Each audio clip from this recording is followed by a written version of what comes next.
everyone, and welcome back to Yanks Footy. And the main focus of our episode will be over the Olympic roster, which dropped yesterday. Forewarning to everybody on the rules of this roster, you needed to at least have two goalkeepers, four alternate players, and a max of three overage players. Is said that you don't need them, but most teams do bring them, and that's exactly what we did. So we brought three overage players. So how it works is you need to have at least 18 players that are playable. Three of those, if you so choose, are overage players. So really, it's 15 underage players with four alternates, and they can only play if there's like an injury or a player had to leave the tournament due to mercy or whatever. So let me pull up the roster. And for those who are listening, the players that we have for goalkeepers: Patrick Schulte, Gaga Solana. Defenders: Max Dietz, Nathan Harrell, Miles Robinson, John Tolkien, Caleb Wiley, Walker Zimmerman. In the midfield is Gianluca Buzio, Benja Kermashi, Jordi Mihailovic, Jack McGlynn, Tanner Tessman. And the forwards are Paxton Anderson, Taylor Booth, Ducky McGuire, Kevin Paredes, and Griffin Yao. The alternates are Josh Atencio, Jack Davis, Johan Gomez, and John Postcamp. So what are your first things that you notice? And my first thing that I noticed when I saw it originally was that Gaga made the roster, because I'd seen a few reports, I know that was going around, that he wasn't going to get released for the roster. So I was glad to see him, and I was going to be very interesting to see now whether Schulte or Gaga will get the start. Yeah, that was the same for me. I mean, we saw the same exact stuff. So this does make it quite interesting on who would be the starters, or if they're just going to do rotation base. It's also kind of surprising that Gaga is on here because, he's going to have to go on loan. He's obviously not going to play for Chelsea this coming season. So you would have thought that they would have tried to loan him out as quickly as possible so he can go on preseason. And that seems not to be the case. The same thing with Caleb Wiley, who just made his move to Chelsea. Yeah, I guess both with Gaga and Wiley, I'm guessing Gaga's probably going to end up at Strasbourg too. Mm-hmm. So I guess with that being in the same ownership group, they may not be as important, or they may not view it as important to get them preseason time because they're going to probably be getting minutes anyway. I don't know. Maybe that's the logic behind it. I don't necessarily care what the logic is behind it. I'm just glad they both got on the roster. So. Yeah, and I mean, anyone who's really followed the team knows that this is like an average roster. And those who don't heavily follow it enough, but they know this roster's average, you had to take into account there was a lot of players that got rejected. Cole Bassett was blocked. Who else got? Jogo didn't get invited because he's focused on Real Sociedad. So there's a lot of circumstances. I mean, like Malik Tillman, he just got rejected by PSV. So we don't know the full story on who got blocked and who didn't get invited. So based on a little we know, that's probably the best that we could have gotten. Yeah, I'm going to, with like midfielders, because Tessman's going to be probably, I mean, I guess Busio can probably play that like 6 role, but that's not he's done it for necessarily where I see him as. Yeah. I don't see that necessarily as his most natural spot, but I guess he can fill that. I'd be interested to figure out, like, with that DM role, like, whether Like Morris, he just got that move, so I'm guessing he was blocked because he's been on every other Mhm. roster. So I don't think that would change that quickly. I'm guessing that was one that was blocked. It's interesting to me because I'd assume, depending on what the formation is, that Tessman, McGlynn, and Busio all probably start, maybe Mihalovic. So that DM position's interesting to me. How that's going to be handled. Yeah, I know a lot of Philly fans are saying that McGlynn may play as a backup six, which we have seen him do that at times at Philly, but he is primarily an eight. Again, though, he can play as a deep lying playmaker. So I can easily see him. The Philly fans might be right on that one. Uh, but one of the first things I don't like about it is where they put Paxton. And that this tells me they're going to play him either at the left or on the right wing. Yeah. When everybody who has any type of ball knowledge and has watched him, he is a 10. I mean, he proved that for Tessie. He is a 10. And it is quite annoying to me that the Federation continues to think that he is a left wing player. Yeah. I don't know if that's just because they have a couple guys they already think are going to play 10s, and so they're putting him out on the wing instead. But it's a strange move to me, too. It's not like you need a ton of wings. I don't think our winger or 10 depth is really that bad that you have to move him out of position to do that, to fill out the roster. It doesn't make sense to me. Yeah, but since October, a lot of these guys have been on the roster. So I'm not all that surprised with who they called up. The only ones I am surprised No. is three of the four alternates. Gomez is the only one that's not a surprise to me on the alternate players because he's been at every camp since October.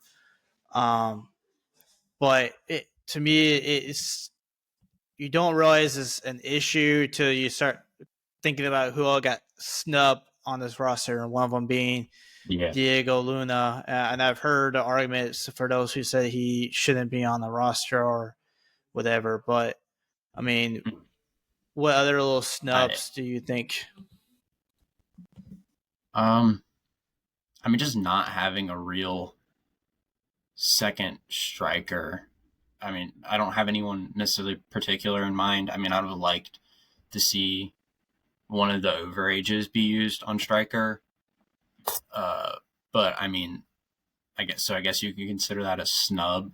But I mean, that's my main thing. A lot of the other guys I wanted were guys who just didn't get released. So, I mean, obviously Luna is the big one for me. Just wish you would have handled our like forward, specifically for striker, better. I think that's going to be a struggle for us because I don't think McGuire's going to do all that well. I mean, I hope I'm wrong there, but Yeah, that's what was kind of weird. Is also good. I just also like the overage center backs. Like, I get that we're not that this age group for center backs is pretty not strong, but I feel like we could have got better center backs, either overage guys. I mean, I feel like it's kind of a small complaint because we're going to have overage center backs anyways. And I don't know for sure who would have got released or not, but like, I don't know, give Trusty or McKenzie a look, like see if that's something their clubs would be open to releasing them on. But I don't know, there's small complaints, I guess. Yeah, and I saw this morning that someone reported that apparently Jalen Neal was going to come in, but the Galaxy blocked it. which, to be honest, they didn't need to have him. As good as he is, and as good as he's been for them since he came back, they were still winning games when he wasn't playing. So they could have Yeah, easily let him go. But as you said, I don't understand why they didn't Bryant, McKenzie, and Trusty. I mean, why these two guys? I mean, we already know what they bring to the table. The only thing I can guess is the experience. But McKenzie and I'm Trusty, they more. bring European experience. Yeah, like I can understand Robinson because I don't think Robinson's all that bad. I mean, he's not someone I still want to call up for the first team if everyone's available, but he's not someone I'm mad if he's called up. Zimmerman, I don't get it. There's no, I don't see any future with him for the national team, and I think we'd be better off just not bringing him for the Olympic team too. I mean, I'm still mad at him over the Wales games, so there's that. But I don't know. Robinson, I'm not too mad about. Zimmerman, I'm like, I don't get this. Well, as we've heard that Don Garber had a lot of say in this roster, particularly the three overage players. And if that's the case, which I wouldn't be surprised if it was true at all, is I imagine he did have big part in it. And then uh, Marco has said that he has spoken to Greg Berhalter quite often on the roster, so it wouldn't surprise me whatsoever if Greg Berhalter pushed to have Sermon on that roster, including Miles. It wouldn't shock me whatsoever. Yeah, Garber especially is if he did, which I would not be at all surprised if he did. If he did have some say in who got on this roster, or at least some legitimate pressure on it, that's frustrating because that's not his job to do. That's not, he doesn't belong making those kind of decisions as far as like player personnel. That's not, he's, he's a businessman. He shouldn't have any say in players going. I mean, I could, like, Berhalter is at least you can justify him having some say because he is, at least for now, still the national team coach. So, like, there is reason, arguably, for him to have a say on this. But still, I think it'd be better for him to just step back and let Marco take the guys he wants because it's ultimately Marco's team. Mm-hmm. Well, that's where I have the most issue with this whole roster. Really, when you start hearing these leaks, and I was going to say this for later, but since you brought it up, um, out of the 22 players, 17 were more MLS. And what was the first thing that MLS did?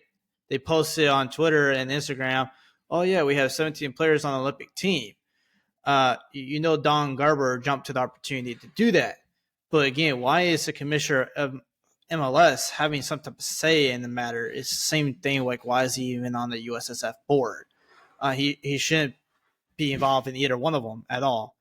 Yeah, But that's I get that most of our young Americans are in MLS, but still, I mean, they're obviously using this as a marketing tool. yeah, that's like I don't care. I It's a U23 team, so there's no real issue for me with having MLS guys or MLS developed guys there. But if they're being Mm-hmm. promoted there because of reasons Yeah. other than like just that the coach wants them there and that they deserve to be there, it's frustrating.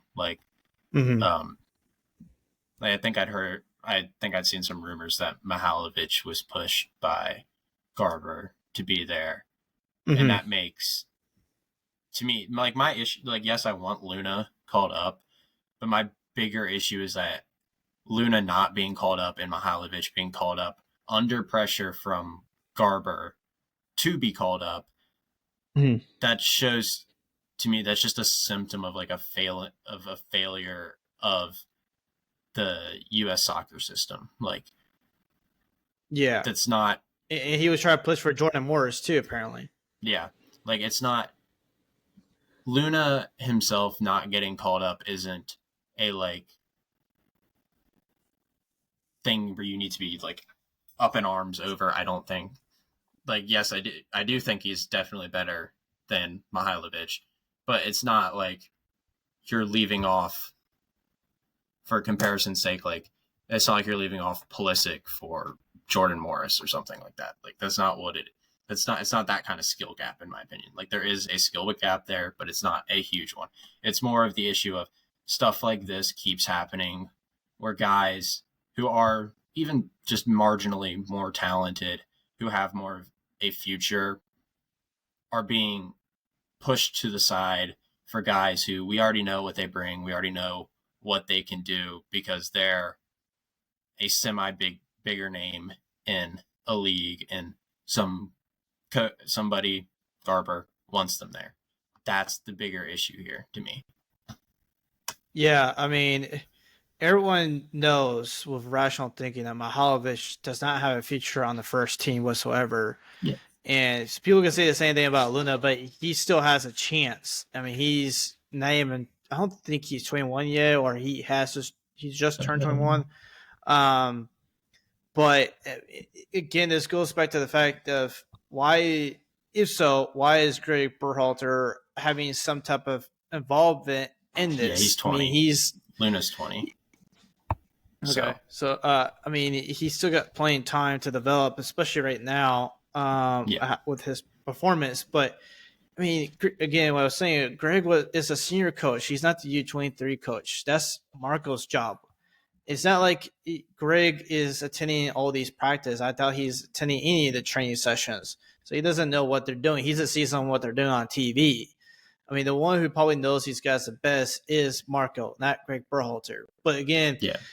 there has been, even in the most recent interview by Marco, is that he talked about how they're trying to create an American style and want these players to play the American style at a low level. And there's no doubt about that. This is probably Berhalter ball. They're trying to make Berhalter ball the American way Yeah. of soccer. But why is that? Especially when you look at his history, he fell in the second division of Sweden of all places. Even when he was coaching Columbus, he had a below 40% win rate. Obviously, his doesn't work. So I don't understand why the Federation gives him this type of power. If my Like, speculation is right.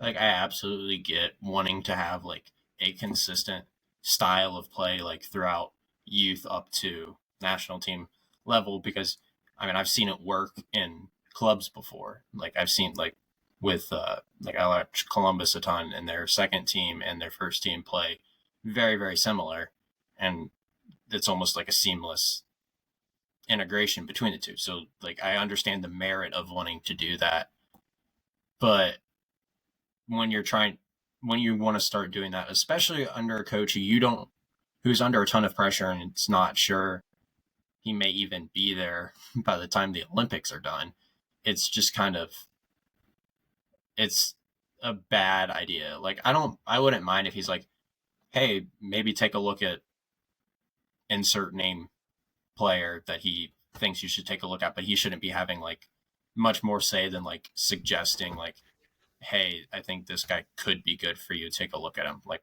outside of that, just step back. Yeah. I mean, even having an advisory role, which I know they probably would say he was just advising him, but it wouldn't be surprising at all if he has some type of impact on it. But I digress on that. We need to probably talk a little bit more on the different ones. Yeah. I mean, so we covered the center backs. What about midfields? Like, what's your take on the midfield? I know you touched on it a little bit more, but is there more you want to say on that? Obviously, I'd like to see Luna over Mihailovic. I don't think we needed Mihailovic. I think that overage spot could have been used better somewhere else, or just not used at all. You're not required to have three. You can have up to three. So that's a mistake for me. Busio, McGlynn, and Tessman, I expected them to be there. I'm glad they're there. I think they're all three solid players. Kramashi, I mean, I don't think he's horrible. I don't think he's necessarily a bad player, but I don't think he's someone that has to be there. I think him playing at Miami with Messi probably gets him a little more attention than he deserves, but I'm not like overly mad at him being there. I expected him to be there. Um, I mean, again, I could have seen him replaced by Luna and been fine with that. Um, but overall, not too much is wrong in that midfield. I think. Um, I mean, and then there's guys that just like I'd be interested to see whether they were just turned down for a call up or just weren't, or just they didn't want at all. Like uh, Morris, I mentioned earlier, was one of them that I hadn't heard one way or another, so I'm still interested in that. I know Rokas wasn't released, so that one He's trying to make a move get, too. Yeah, that one I get too. So like, but that's about it. I think it's a solid group. I think that's one position that it's kind of hard to mess up because there is a decent amount of depth there. Yeah. Throughout all the youth teams, our midfield is probably, in my opinion, our strongest. But just for a little context, before this past weekend, Luna's goal and assist was 9. Now, obviously, that has changed quite a bit after getting 3 assists and 1 goal, but still, it was putting him close on pace to Mihailovic and even Cole Bassett. I think that is more than Cole Bassett. Yeah, Cole's got like was it 5 goals, 3 assists? I thought it was like a goal and 6 assists. I don't remember for sure. I can look it up. Yeah. But Kramashi, someone said that they were probably going to have him play more as an 8. I do know he's listed as an 8 at Miami, but obviously he could play as a 10 as well. Yeah. I do like Kramashi. I see a lot of potential in him whenever I watch him play. He is very technical. He does need to work on his athletic ability, but I would prefer him to have been with the U20 team because I think with what he's been doing so far, even before Messi showed up, he was doing pretty well in Miami with Miami too. I think he should have been with the U20 to provide some of that experience to them because a lot of those U20 guys, they're playing at the academy level or playing with MLS X Pro team. Yeah. But we definitely know that Kramashi is being used as a marketing tool by Don Garber because he posted a picture with him with Miles Robinson and Walker Zimmerman. So they're definitely going to try and use him as a marketing tool. I am Cole, even if Messi wasn't there, I would not be surprised he was on the roster. Yeah. So Cole Bassett, his on Transfer Market, they say he's got 7 goals, 5 assists in 23 games. So pretty good return. So yeah, I would have liked to see him too. Yeah, he's definitely making a resurgence. Yeah, I think the report was like that he was the first guy left off. So I would have liked to see him too. So if you have to make like 2 changes there, I've had Luna for Mihailovic and Bassett for Kramashi probably. But I'm not mad about Kramashi. I think Mihailovic being there was a stupid choice, but I don't think he's necessarily like a bad choice. Yeah. I just think it's just a choice that doesn't make sense and takes away more an overage spot that it could have been used in a better way. But and Bassett could play as an 8 as well. Luna is not so much good as an 8. But yeah, they did say that Colorado blocked it, but based on what he said, it being the first name off that list and the speculations that Garber had involvement in that, I would not be surprised if it was Garber's decision to keep Bassett off that roster, not Colorado. But if you have anything else, we can Is there something you want to comment? Oh, I mean, with Luna, I I don't know. Because I know he got offered a alternate role. I'm kind of Mm-hmm. I don't know. That's kind of like he turned it down. That's kind of I don't know. I have conflicting opinions on that because like I get why he did Mm-hmm. it, and like logically, yes, that makes sense for him. But at the same time, there is a significant chance because the roster is so small and it is a Mm-hmm. tournament that's Someone is plenty of bound to game. get hurt too. Yeah, so like he probably there's a significant chance he would have played, but like also I can't really be mad at him for wanting to just stay with his club where you like know you're going to play, but like also it's the Olympics. I mean personally I would have taken that, but obviously it's different. Yeah. Yeah, and you also got to look at the image that it portrays because I know Football America has hurt kind of criticizing for it. Uh, on the lines of like that it made him look immature or something like that. I can't remember the Yeah, exact wordings, but he did criticize him for it. Um, but yeah, anyways, let's go to the fullbacks. Um, so we heard what happened with Brian Reynolds.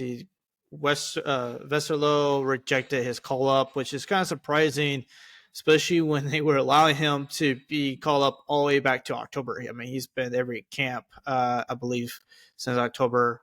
But I'm not surprised that Harrell was the second choice because same deal. He's been with them since October as well. yeah, that's not a ton of issue there. I mean, obviously, unfortunate you can't get Reynolds, but Harrell's been with them for a while now, so it's. I mean, there's not anything you can really do when you just get a player Mm-hmm. that's not that their club's not going to release him. Although I think it's a strange decision since he's been with Mm-hmm. the team the whole Yeah, he's time. going on 3 seasons too. Yeah. Yeah, like it's not. I mean, like it's not like he's trying to get a move or something, or like he just got there. Mm-hmm. I don't, I don't know. He's an established player. I feel like you should let him go to the Olympics, but Unless they're worried that he will get injured, that's yeah, the only thing that can make logical sense. yeah, But I mean, what they could have done though, because I know people have negative opinions about Harrell, and yeah, he's still developing. He's still young. He's not honestly. I don't think he was doing too bad um, with the team in the friendlies. But yeah, anyways, if you didn't want to bring him in, what you could have done to save an overage spot on Mihailovic or even on Zimmerman, you could give it to Deion Jones. Now, I know he plays left back, but he's right footed. He has returned from injury, correct? I thought I saw something where he got hurt a while back ago, but I can't remember. I don't keep I a look. don't remember off the top of my. I don't pay as much attention to him. Yeah, especially his age. The only ones from Yeah, Revs I pay attention to is Fuck, Ismir, and yeah. uh, was his? I can't even think how to pronounce his last name. It's the kid that's eligible for Oh, Cyprus. uh, That was on loan to oh, Rhode Island. yeah. I know who you're talking. Yeah, he's made 16 appearances this year for New England. Yeah, So I think some. yeah, which is big. But Yeah, those are the because only I three I think. pay attention to at Revs. Yeah, I But mean, anyways, if he was available, I think they should have Brian Jones and make him a right back player because he's right footed. yeah, He could do it. Um, uh, we kind of mentioned already on Jogo. I would prefer him over Wiley because we know that they're going to use left backs and right backs, yep, and Wiley is more of a wing back, in my opinion, if not a left wing player. Um, Jogo has definitely got a lot better since moving to Spain at the left back position because before then, when he was at Louisville, he was more of a wing back. But yeah, I definitely would have picked him. But I understand the situation on why they chose not to, and I understand why if he got the call, why he would have rejected it, because he's going in his final contract with Real Sociedad. He's trying to get that extension. Yeah. But I don't blame him on that one, or Yeah, anyone. I get why he's not there. I mean, I'm not too worried about Wiley. I think he can do the job well enough. I mean, so Yeah. I'm not too upset about that. Not too worried about it. Yeah, and I imagine Tolkien is going to be the starting left back. Yeah. I think it depends on the situation that we're in, or if we make any tactical changes in the middle of the game, well, it would be a good option. I would be a little nervous if they had him play as a left back and not a left wing back, and we're trying to hold on to a lead. Uh, that's when I'd be a little nervous, because he is much better offensively. His defensive awareness still needs to be worked on, and with this current news story on him about going to Strasbourg, hopefully that he can work on that in France. The any other noticeable things you want to mention about the fullbacks? No, I didn't have too much issue with the fullbacks, so I think we've covered that pretty well. Okay, so the last one is the strikers. Joan Gomez, like I mentioned earlier, I'm not too surprised he's on the roster. Like a lot of these other guys, he's been with them since October. McGuire, he started off well in the MLS this season, and not so much now. But even then, he wasn't doing very well with the team. But I'm not entirely surprised that he made this roster, because MLS wants to send him to the English Championship. That's kind of obvious in my opinion. Yeah. And I think they're wanting to use this to try and help with the marketing and ensure that he makes that move. Because if the numbers are anywhere close to what was last time when he almost got that move to Blackburn, they want that money. Yeah. I completely expected him to be there. I'm not at all surprised he is. I don't like that he's most likely going to be the starter, because I mean, Johan's a alternate, so unless you want to do like a false nine, you kind of have to start him. I mean, he's got 7 goals this year with Orlando, which is not terrible. It's also not spectacular, but yeah, doesn't he have like 2 or 3 assists though? 1.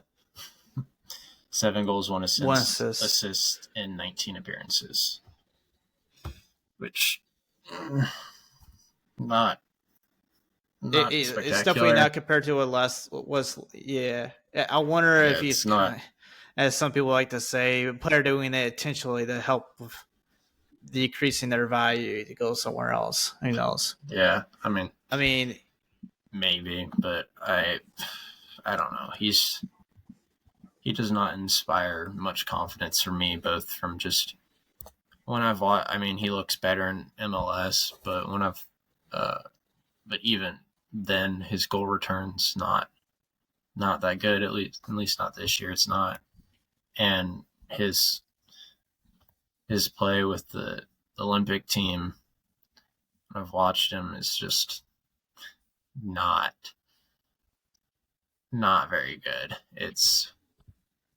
It's been a little rough to say. I'd say, like, and that's what really frustrates me with using an overage on Mihailovic, Robinson, and Zimmerman. Not as much, because that is a position of need.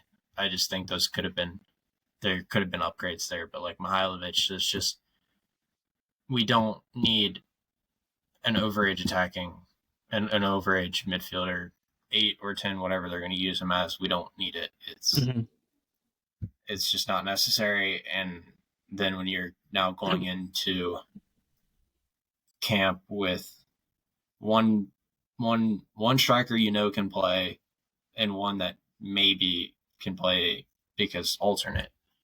That's just problematic. Like,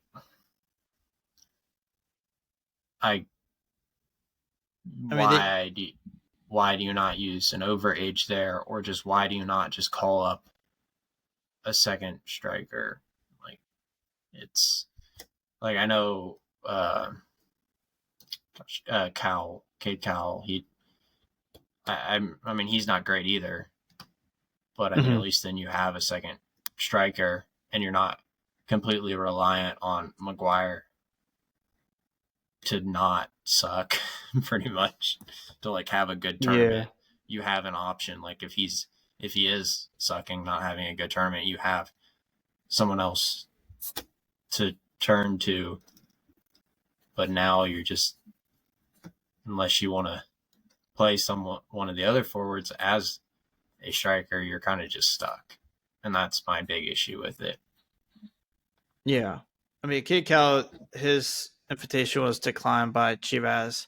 They were going to use an overage on Brendan Vasquez, since you were talking about using one at the striker position, but Monterrey rejected it as well. I mean, the Liga Mexi just started, so it's no surprise. But Yeah, I know some people have said we should use on P Folk, but I think we kind of know now if Greg Berhalter was consulted, he probably told Marco not to call him up, and I yeah. think he would have been I a would much have. better option. Oh, I would have very much liked to see FIFA get an Olympic look. He's he's a pretty proven striker compared to Maguire, and he's not, obviously he's not the best striker we have, but he is. I think he is a good striker, and I would have loved to see him get that call up. I didn't expect to get like Pepe. I didn't expect him like, or even Sargent or Haji, even though I'd liked to see them, but I don't expect any of them to get released. But just only having one is, and it being someone that I'm not very confident in, just concerns me a lot. Mm-hmm. I mean, there was Damian Downs. I know he was in that last camp, and supposedly he didn't impress Marco. Uh, but still, even then, Damian Downs went like Marco when I have required using overage spot, but he's a promising kid, and it also would give an opportunity.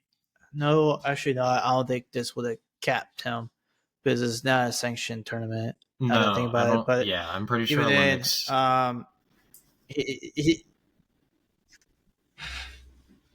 yeah, but even then, still, it would have been good to have him, no matter how you look at it, because of the fact that even the limited time that he played last season at Cologne, he did have 2 goals, and at this point, with them getting relegated down to the second division, it looks like he could potentially be seeing a lot more minutes. He's going to be with them in preseason, but we do know that he never received a call. I got the impression based on the article, Cole would have released him. That's just the way how I read it. But I do find it surprising that he didn't impress Marco, but somehow Duncan Yeah, McGuire did. especially that last camp, nobody really played well in that game. So like, I don't No. get. So I guess if you're only judging him off of like that camp, then sure, he wouldn't have impressed. But like, there's more. There's more to that, so I don't get how. I don't get why, but I'm trying to get his stats Yeah. up to see how much he's played. Again, especially with Yeah, the so he had. potential that he has. I mean, what was what is it? So he played. He played in 10 games last season with for Mm-hmm. 173 minutes. So like and got 2 goals off of it. under two full 90s pretty much, and had 2 goals Yeah. off of that. And then I think there was an assist, no. if I remember correctly. There wasn't. I thought there was. No. Yeah, I mean, and his like his youth stats for them are very very yeah, it's outrageous. good. Yeah. So like I don't Yeah, it doesn't I make do sense think to there's me. promise. Yeah, I don't know. For some reason, the only people who even talk about him, anyways, are those who watch the Bundesliga. I don't see a lot of people even mention him that much over here. It's like they don't know that he exists or whatever. But I mean, if anyone who hasn't really paid attention to Damian Downs, I recommend you keep an eye on him for this coming season. Yeah. But he's definitely one that we need to lock a, down eventually. Yeah. I mean, I'd say he's probably like, other than like the U20, other than like the younger guys that are actually like played. He is a top 5 striker, in my opinion, at the U20 level. Yeah. That's. I was like, other than like, I was just looking at his page. I don't even remember how old he is. Yeah, he's 20.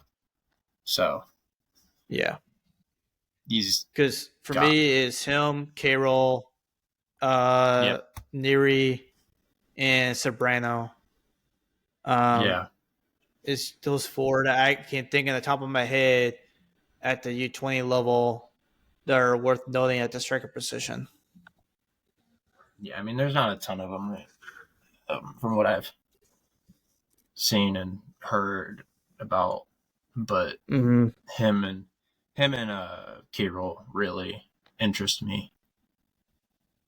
Yeah, and we gotta try and hold on to them. I know like the Federation is still high on Sobrano, but as things have looked like last year, it's not too good with him, and things are starting to kind of. I'm getting a little nervous about Neri right now too, but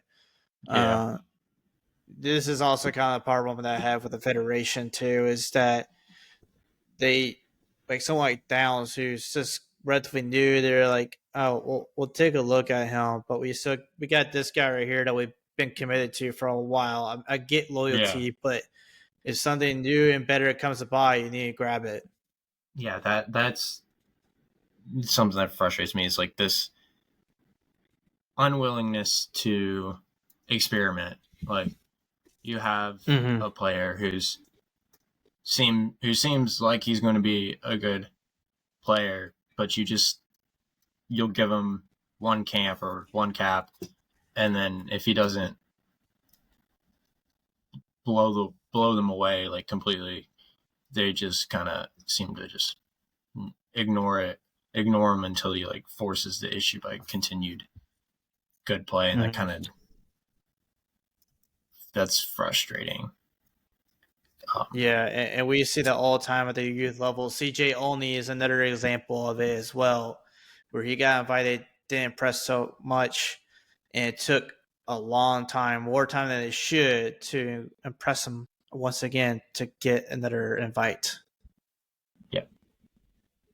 And they live off the hype of players like Kate Cal. They keep on calling him up as much as possible at the youth level. And yes, he does well at the youth level. Was he done at the senior level? Yeah, like he's just. I mean, yeah, he's living off the hype at this point. That's the. I don't think he's terrible, but he's not what he was made out to be by any means. And I don't see him going to Europe anytime soon either. No, but, that's a problem. He'll bounce. He'll probably bounce between Liga MX and MLS. Probably. I don't think he goes to Europe. I mean, maybe. I hope he does. I'd like to see what he can do there, but he'll probably end up bouncing between Liga MX and MLS. I just don't. Almost like Kurt Gomez, which is not too much of a problem. Yeah, I just don't really see it happening. I just wish the federation would sometimes just admit when a youth player is just not living up to the expectations, let them go and bring someone in who's actually doing something.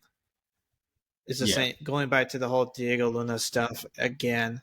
Uh, he's doing something that a lot of our young U23 players aren't doing.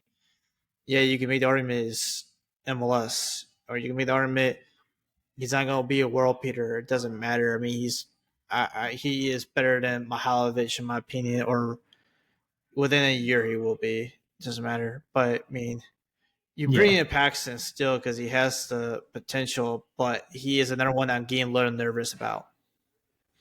yeah. Like with Luna or even Downs, like any of those guys, it's not that I think they're going to be world class players. I mean, obviously, you kind of almost always have that like small off chance that a good player ends up going to that level. But I mean, they're both like 20 now, so I don't. It's you'd probably know by now, but they're still like the fact that they could develop into solid players who have a role to play with the national team, and just ignoring that is a failure of the federation, of the coaches, of everyone involved, to just ignore that. Because yeah, they're most likely they're not going to like kick kick the level up way high. Probably not going to happen. But even them turning out to be a good, decent guy that you can have come off the bench, something like that, that still pushes the level if they're better than the guy they replace. So you have it's a it's a complacency. It's basically a complacency because they're not willing to try something new that could slightly push the level up.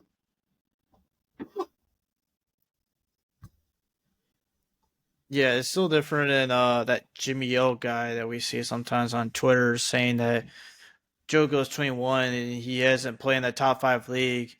He's never going to be a world beater or whatever. Like, why should we waste our time on him? And it's like, not every player is just going to magically be a superstar at the age of 19 or 20 years old. There are some players that are late bloomers. Yeah, And Tim Ream is one of them. Yeah, he was a super late yeah, bloomer. yeah, and like I mean, even to an extent, Haji Wright is a bit of one.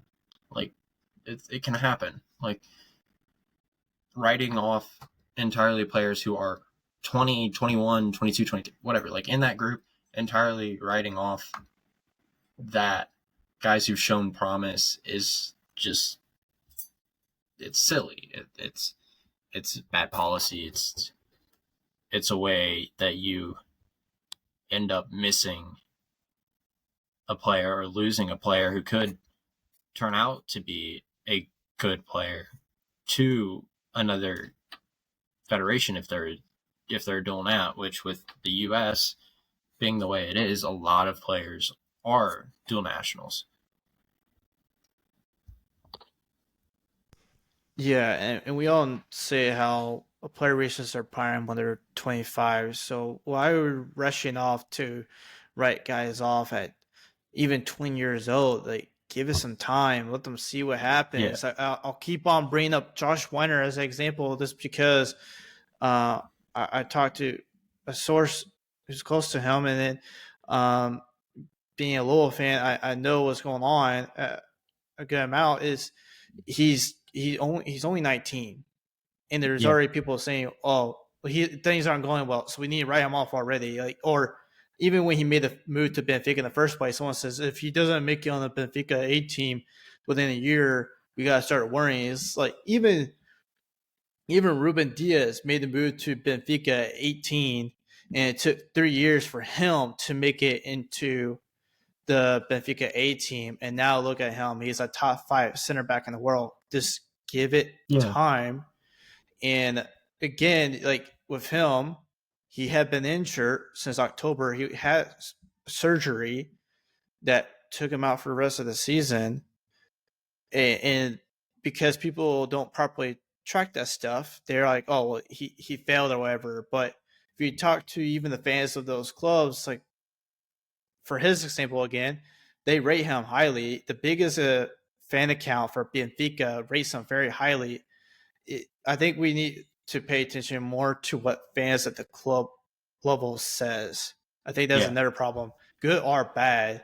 We probably need to take better consideration of that as a U.S. fan base. yeah, like and like with that, like people expect like with Widener for him to be with the A team at like whatever age.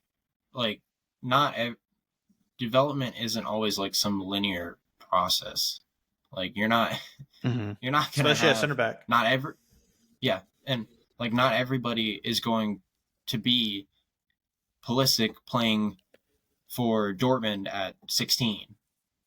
Like it's Mm-hmm. not that shouldn't be the expectation. We shouldn't be writing off players who are at especially like big clubs like Benfica, Dortmund, Mm-hmm. Chelsea, any of those. Like you shouldn't be writing players off because they're 18, 19, 20 and they're not in the first team yet. Like not that's not where we're at as we can't afford as a nation as a national team to write those kind of players off that are still at those type of clubs as long as they're still developing and working through the ranks, as long as they don't get stuck playing in a reserve and then like don't there's no reason to really be concerned or start writing them off unless there's like Mm-hmm. I mean stretches of injuries, things like that, or just a player like really seems to have stalled, like they're 23 still playing in reserves or getting loaned out a ton, then maybe this guy's not something that we thought he was, but like Mm-hmm. it's not all the same. Yeah, and especially the club is showing support still for that player. Just like today, we saw that Cole Campbell um, got a new contract till Yeah, he's 2028 with Dortmund, yep. and they Yeah, were he's talking about got having him play still with the U19.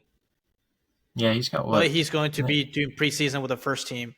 But people Yeah. took it as a concern that he's still going to play with the U19. But Yeah, he's got so far, he had like 16 goals well, or something with no, the U19s, I thought it said. I think they said it was 19 altogether with the U19. Yeah, I Let me thought yeah, it see. was something like that.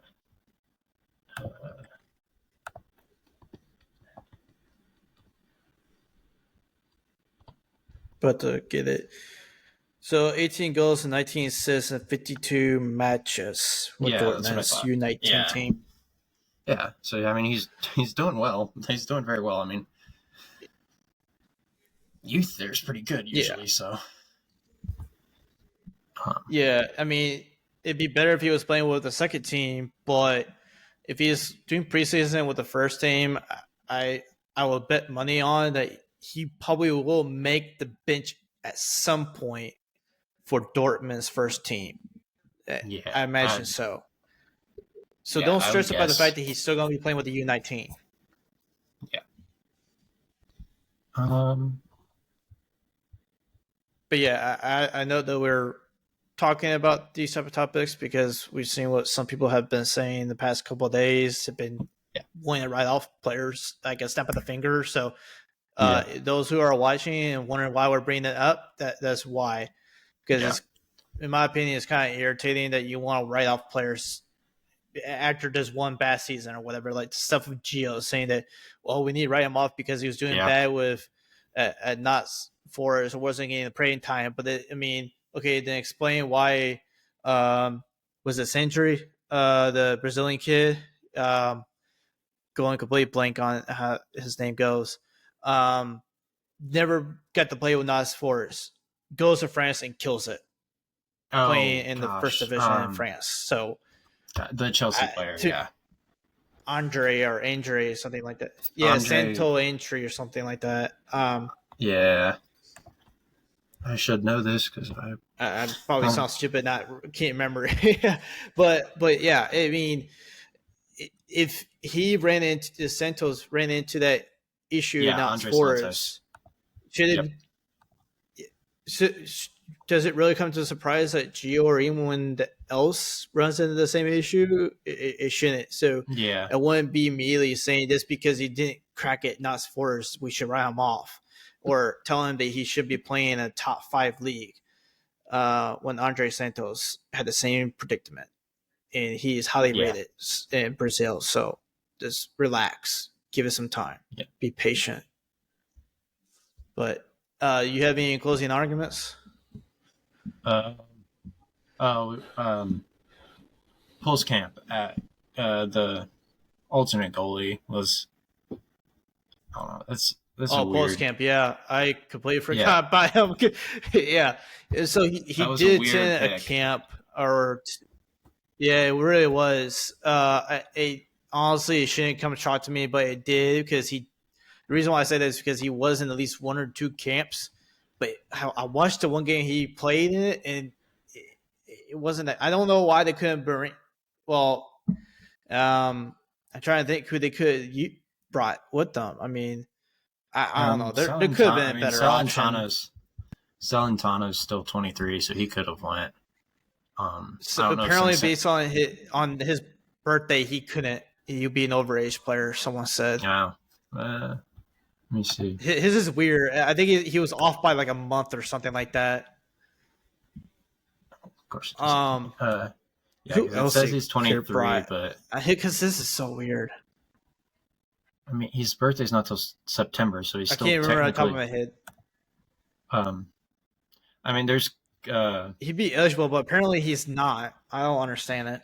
I don't know. I think it's because he turns 24 this year. I think that might be why. Oh, yeah. I had to pull up the rules again to see exactly what month and year. I would Um, have been. but yeah, I'd have been go interested. ahead. I mean, everyone's. A lot of people are high on coaching. I hope I pronounced that right. Um, Yeah, I mean, as I'd be fine bringing. I'd have been fine bringing him as an alternate. I mean, it's a goalkeeper. He's probably not going to play, but just having him there probably been good. But also leaving him in Barcelona for their preseason stuff is also probably good. So I'm not like I don't. I mean, it's also an alternate, so I'm not really going to gripe a ton about alternate and the third goalkeeper. mm-hmm. But I don't know. But It it was was just such a weird pick.